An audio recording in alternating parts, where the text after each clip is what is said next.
2 రోజుల నుంచి కురుస్తున్న వర్షాలతో కామారెడ్డి జిల్లా కౌలాస్నాల ప్రాజెక్టుకు భారీగా వరద నీరు పోటెత్తింది.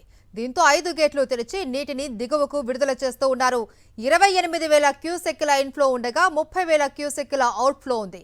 ప్రాజెక్టు పూర్తిగా నిండటంతో వచ్చిన నీరు వచ్చినట్లే విడుదల చేస్తూ ఉన్నారు. కౌలాస్నాల ప్రాజెక్టు పరిధిలో 9,000 ఎకరాల మేర పంటలు వేస్తారు. 3-4 రోజుల క్రితం వరకు ఆయకట్టు రైతులు నిరాశలో ఉండగా ఇప్పుడు వారిలో ఆనందం నెలకొంది. సీజన్ ప్రారంభంలో ఉమ్మడి నిజామాబాద్ జిల్లా రైతులను వర్షాలు మురిపించాయి. తర్వాత మొహం చాటేశాయి. దీంతో నార్లు వేసుకొని విత్తనాలు విత్తుకున్న రైతులు తీవ్ర ఆందోళన చెందారు. కొన్ని రోజులుగా వర్షాలు లేకపోవడంతో వారిలో ఆందోళన నెలకొంది. అయితే 2 రోజుల నుంచి భారీ వర్షాలు కురుస్తుండటంతో అన్ని ప్రాజెక్టులకు వరద పోటెత్తుతోంది.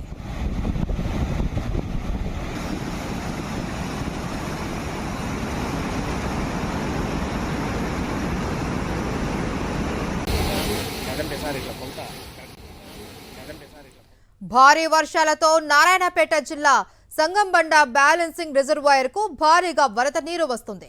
ఎగువ నుంచి వరద పోటెత్తడంతో సంగంబండ 5 గేట్లు ఎత్తి నీటిని దిగువకు వదులుతూ ఉన్నారు.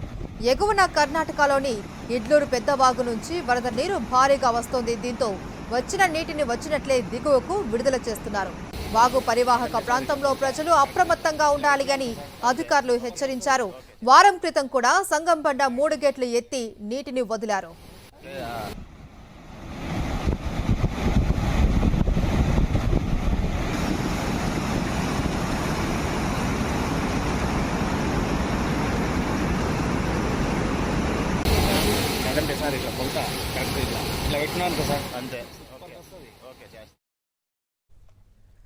ఎగువన కురుస్తున్న భారీ వర్షాలకు భద్రాచలం వద్ద గోదావరి నీటి మట్టం స్వల్పంగా పెరిగింది. ప్రస్తుతం 34 అడుగుల వద్దకు చేరి గోదావరి ప్రవహిస్తోంది. లోతట్టు ప్రాంతాల ప్రజలు అప్రమత్తంగా ఉండాలి అని అధికారులు ఆదేశించారు. స్నాన ఘట్టాల వరకు వరద నీరు చేరడంతో పుణ్య స్నానాలు చేసే భక్తులు మెట్ల దగ్గర మాత్రమే స్నానాలు చేయాలి అని సూచించారు.